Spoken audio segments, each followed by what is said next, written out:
friends, welcome to the All-Canadian Reptile Girl. I'm Annalise, your friendly neighborhood biology nerd, and I guess now part-time evolutionary referee. Today's showdown, it's legs versus noodles, brains versus brawn, lizards versus snakes. Let's go.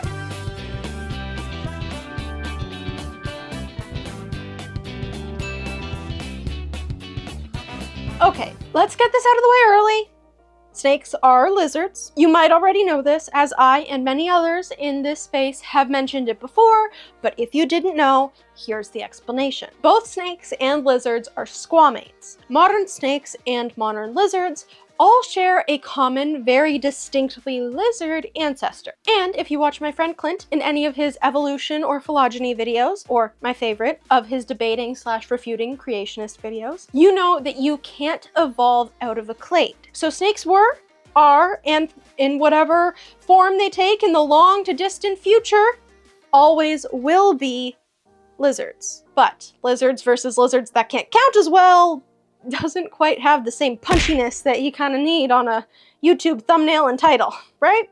So, lizards versus snakes it is. Good? Good. All right, let's very briefly explore a bit of natural history of the snake. Almost 200 million years ago, some lizard ancestors got really into burrowing, or maybe swimming, it depends on who you ask. On a random Thursday in the Middle Jurassic period, evolution eventually said, you know what, let's just forget the legs. And the earliest identifiable snake species showed up in fossils like Eophis underwoodi, Portugalophis lignites, and Diablophis gilmoriae. These are all very fun names. Dating back to 167 million years ago, which actually pushes the origin of snakes significantly further back than a lot of the previous estimates. But modern snakes, like Johanna here, likely started evolving in the early Cretaceous, roughly around 128 million years ago, with the earliest direct ancestors of today's snakes showing up around 110 million years ago. All of those times are a very long time ago. So long, in fact, that my dad doesn't even remember it. He's so old. Sundowning really hard. What the hell? Why am I catching strays? Quiet, old man! Go eat your fruit cup. An Antique Roadshow will be on soon. What the? You need your dentures to be cleaned? I don't have dentures. Uh-huh. You need to turn up the hearing aid? I don't have that either. Since then, even though they often occupy the same or similar niches, snakes and lizards have taken wildly different evolutionary paths. Let's check them out. Let's start with the generalists of the reptile world, Team Lizard. What are the most obvious characteristics that make a lizard not a snake? Beyond just snakes are probably a lot more noodly looking. Well, obviously, lizards have legs. Snakes do not. Caveats on both of those assertions. Stay with me. Lizards have eyelids, usually. There are many gecko species that don't, but most lizards can blink. No snake species has eyelids. Their eyes are covered by a transparent scale called a brill or spectacle. Ears. Both have ears, technically. But only lizards have external ears, meaning there's a hole in their head that leads to an internal ear. Fun fact, if you peek into the holes on my Schneider skink Raylan's head with one of those, like, you know, ear-looking thingies from the doctor's office, there's actually a tiny sign in there that says, "This space for rent." You can't do that with snakes though, as there are no ear holes in which to peek.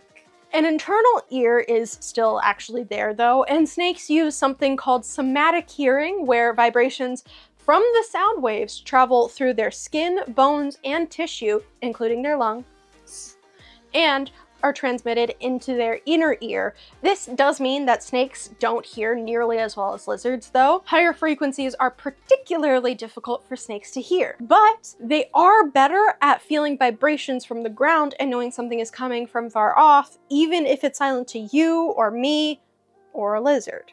Lastly, tongues. Both lizards and snakes have tongues, but snakes are long, very thin, flicky, and forked. It's like doing this, but that. Perfectly suited to collecting all sorts of olfactory and chemical information. They don't smell with it, they have a nose for that, but the tongue is like a super duper collector of all sorts of chemosensory stuff that gets deposited into a different organ and goes past just smelling. Video here. I even had a leading expert in the field of snake tongues help me with this one. So, like, go look at it when you're done this. Or you can, like, go that one and then come back. Just don't mess up my analytics, please. Thank you. On the other hand, lizard tongues are probably much thicker, they can be forked, and can often also collect information similar to how snakes do, just not as well. But they can also be flat, round, sticky, super extendable with a spring-loaded bone in it, or, you know, blue for the vibes. Many lizards can also use their tongue for gustatory sensing. Fancy word for taste. Snakes have no taste, and that's why you often see them wearing those god-awful tuxedo t-shirts to weddings. Lizards are climbers, runners, swimmers, gliders, and burrowers. Some, like monitors and tagus, have solid problem-solving skills and great memory that can rival or even exceed those of man's best friend. Snakes are a little less intellectually complex, but still far smarter than most people think. But generally, lizards, particularly bigger lizards, tend to be much brainier. What else am I missing? Oh, tails. Many lizards can drop their tails to escape predators. Video here. Snakes are stuck with theirs forever. Now, quick sidebar before anyone thinks about getting clever in the comments. Yes, there are legless lizards. And no, they're not snakes in disguise. Legless lizards are a fantastic example of convergent evolution. That's when unrelated or not closely related species independently evolve similar traits to adapt to similar environments or lifestyles. In this case, both snakes and legless lizards, there are many species, evolved a long, limbless body to help them move through burrows, underbrush, or loose sand. But they're still totally different creatures. Legless lizards are not quite as mobile from a wiggliness perspective. If you've ever held one, you know that they are much more rigid. They have eyelids, external ear openings, and many can, like lots of other lizards, drop their tails to escape predators. Plus, snakes developed most of their snaky superpowers, like elongated body and thousands of muscles needed to wiggle it about, flexible skulls and jaws for swallowing huge prey, loosely arranged organs to accommodate said huge prey, shoving everything around while they digest. They evolved all of that before they actually got around to losing their legs. They were like 99% normal snake while still being legged. Legless lizards are like 99% normal lizard while being legless. You get it. Nature loves a remix. While snakes and legless lizards might look similar, evolution just gave them similar tools for similar jobs. So, legless lizards notwithstanding, team lizards got legs. And they know how to use it. No. Come on, Fine, dude. okay, fine. Ahem. Team lizards got legs, unless their pirate Pete here, my bearded dragon, who had his back legs mostly eaten by his siblings. Most use a standard quadrupedal gait to get around, and I guess Pete does too. It's just his all-wheel drive is not evenly distributed, so he's got his summer tires on year-round. Anyways, let's discuss some of the other gaits that lizards are known to use as well. A sprawling gait. The default for most lizards, their legs splayed out to the sides, body low to the ground. They kind of just drag their belly as they lumber along, swinging their body side to side. Kind of sassy. They're sassy walking about, you know. They look like they got attitude. There's semi-erect gait, found in faster runners like monitor lizards, where they kind of post up high on their limbs, giving them more height off of the ground and therefore more speed. But this does come at the cost of using more energy. Then there's bipedal sprinting, in which they literally stand up and run on two legs when things get intense. Not just because it looks cool or even slightly terrifying if it's coming at you, but it helps with speed and balance during short bursts. In fact, basilisks are so good at this that they can run on water. If you have big feet, plus speed, plus air bubbles, then you're running on water with basilisk power. Oh, sorry, that was Wildcrats. Wrong clip. Here we go. Did anyone else love to watch like Wildcrats and Zaboomafoo and Crap Brothers? Like, they were great. And there was the turtle base and yeah. We looked at tickets when they came to London. We were going to go to London to see them. Yeah. And we couldn't. Because they were like $300 a ticket or something and exorbitant. Expensive. Yeah. Yeah. Yeah. Oh well. Be cheaper, guys. Okay, where were we? We're at lizard locomotion, Miss ADHD. Jeez, that other Annalise gets distracted so easily, eh? Thankfully, at least, I'm here and slightly less caffeinated to keep things on track. Here's a fun fact about lizard zoomies. Most lizards use the same set of muscles along the side of their bodies for both locomotion and breathing, which means that when they run, those muscles are busy moving the body and aren't available to simultaneously expand the rib cage for lung ventilation. They can't run and breathe at the same time. So, what you'll often see is lizards sprinting in short bursts, pausing to catch their breath, and then sprinting again, rinse and repeat. Imagine doing wind sprints with a snorkel stuck shut. It would kind of suck, right? Exactly. Well, some lizards, like monitors and tegus, thought so too. So they evolved ways to be able to run and breathe at the same time, giving them the edge in endurance and predatory pursuit. These adaptations include things like a Gular pump in monitors. This is a muscular throat mechanism that allows them to force air into their lungs independently of their body movements. Sort of like a built-in bellows. They inflate this pouch in their throat and contract it to force air into their lungs. Tegus have something similar, but also exhibit seasonal partial endothermy. They're warm-blooded sometimes, with expanded lung structures allowing better oxygen exchange and stamina, particularly during the breeding season. Neat, eh? Okay, enough about those ableist lizards with their legs. Let's jump to snakes, who traded versatility for specialization. They've got no limbs, but they're pure muscle from tongue to tail. We've already covered the lack of eyelids, external ears, and the forked flicky tongues for chemical tracking. So let's jump to skulls.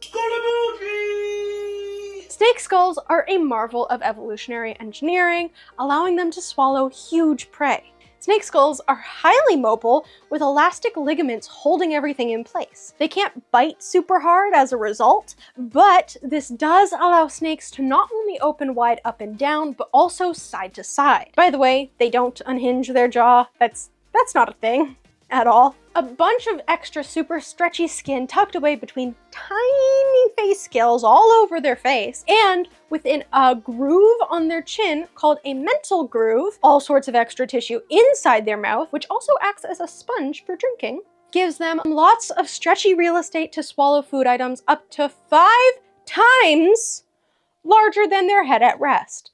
Whole video for that here.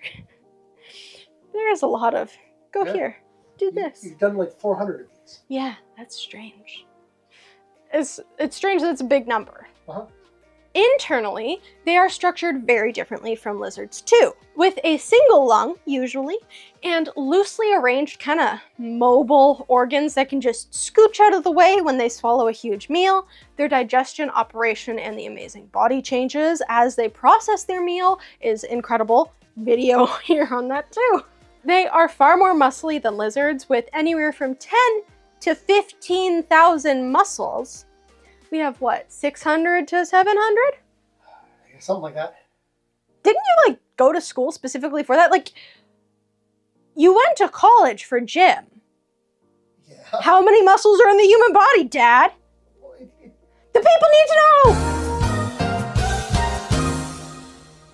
Fine. Snakes be swole. That's all we need to know. The impressive musculature of a snake lets them do incredible feats, not just in mobility, but also in speed. A 2016 study found that most snakes were capable of reaching mind-boggling speeds when striking at prey. How fast? I'm glad you asked. Typical range is 44 to 70 milliseconds. For comparison, it takes us about 200 milliseconds to blink our eyes. Which is an okay segue into the fact that many snakes can see without eyes. Where we're going, we won't need eyes to see. Pit vipers, along with many species of boa and pythons, use sensitive heat pits to tie into the visual center of their brain to see heat signatures of the animals and environment around them, allowing them to better hunt and ID potential predators and prey. It is also useful for venomous snakes to gauge how much venom they're going to need to dispatch their prey. That stuff is biologically expensive to make, and they don't want to waste it. Heat pits help there a ton. On the topic of venom, snakes do that better too. Now, there are lots of venomous lizards, probably a lot more than most people realize, Probably a lot more than most science folks realize too. We are learning new stuff on this all the time. It's crazy.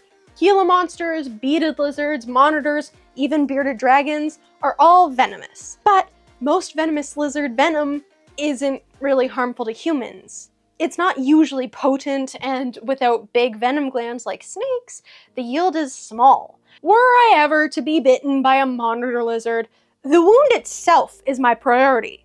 Their venom is the last thing I'd be concerned about. Not true of venomous snakes, though. There are many species of snakes with devastatingly deadly venom. They have certainly figured out how to outclass lizards there. Those snakes without venom often rely on brute strength and stamina that lizards can't match either. Powerful constrictors that can shut down an animal's circulatory system in seconds are certainly impressive. And of course, there is the lack of legs, although some species do still have little vestigial leggies that show up as tiny spurs on many boa and python species. You can see them here on Monty, my ball python. See him? They're kind of like, don't look at me, I'm not supposed to be here, I'm shy. So legs are there, but for all intents and purposes, they're legless. So snakes might not have legs, but they've got moves. Ta-ta. And several distinct styles of locomotion depending on the terrain. We're talking lateral undulation, the classic serpentine slither you know and love. There's the side push, which is lateral undulation on a low friction surface. Kind of a wider arc to the movement to increase surface area for traction. Rectilinear locomotion, a slow, stealthy inchworm crawl favored by heavy-bodied snakes like boas, pythons, and gaboon vipers. Sidewinding, a sand specialist move used to avoid sinking in loose sand or overheating on hot sand. Might be both at the same time. Concertina, used in tight spots like navigating burrows or climbing. It's giving accordion with attitude kind of energy, and it's actually strangely mesmerizing to watch. It's my favorite. And lastly, flying, which only a few species use. It's not so much flying as falling with style. Flying snakes will leap out of high trees, flatten their body into a wiggly wing shape, and glide to another tree or to the ground. They can glide surprisingly far and are pretty good at steering too. So yeah, Team Snake didn't so much decide to skip leg day, they just evolved past it. All right, let's do a stat breakdown. Locomotion. Lizards have legs that excel at running, climbing, and digging. Snakes can do most of that too, but in a limbless, silent, versatile crawl.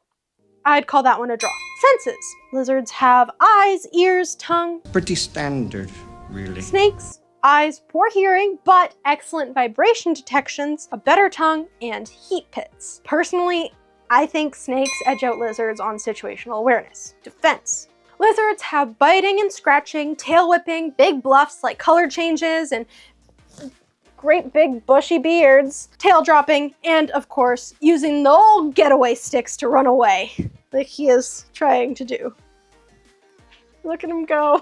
Snakes have mimicry, stealth, they can't scratch, but they sure can bite, and with so many venomous snakes out there, I think snakes might take this one. An argument could certainly be made for lizards here too, no doubt about it, but I think that the venom is just too overpowered to ignore. Snakes get it.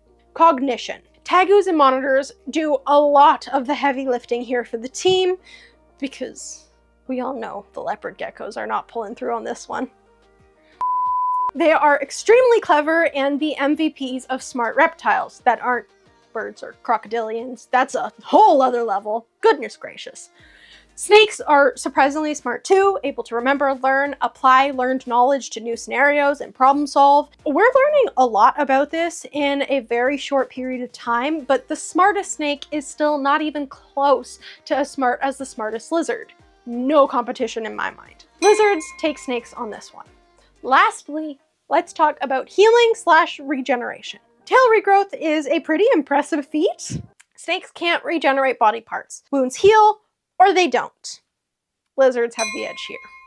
So who's the winner? Snakes or lizards? Yes. Look. Thank you. I know. Look, it's not about which one wins. Based on my completely arbitrary chart and rankings, it's a draw. And I think that that's fair. Not just because it's my video and I can do whatever I want to, and you can do whatever you want to as well. That's the fun of it. It's fair because it's not about this is better than that or anything like that. It's about how well each strategy fits its niche. Snakes have streamlined, low energy, stealthy survival nailed down. Lizards are adaptable generalists with tons of variety. So, who did evolution better? Honestly, it depends on your metric. Do you like versatile climbers with sticky feet and regenerating tails? Team Lizard. Or sneaky legless predators who cannot unhinge their jaws, but still open really wide and swallow prey whole? Team Snake. If you are like me, Team Snake Lizard, because they are both absolutely incredible, let me know in the comments. Are you Team Lizard, Team Snake, or both? That's pretty much it for today. Thanks to everyone for watching, but an extra special thanks to my friends on Patreon. I can't thank them enough, but I try to on every video. If you want to support what I do, beyond just watching, liking, subbing, and sharing to your favorite biology nerd, head on over to patreon.com/allcanadianreptilegirl to see not only how you can support me, but to check out some really cool extras while you're there. You get to see videos early, get your name over here, bonus content, that kind of thing. I hope to see you there. Till next time, remember to nurture all nature. Bye!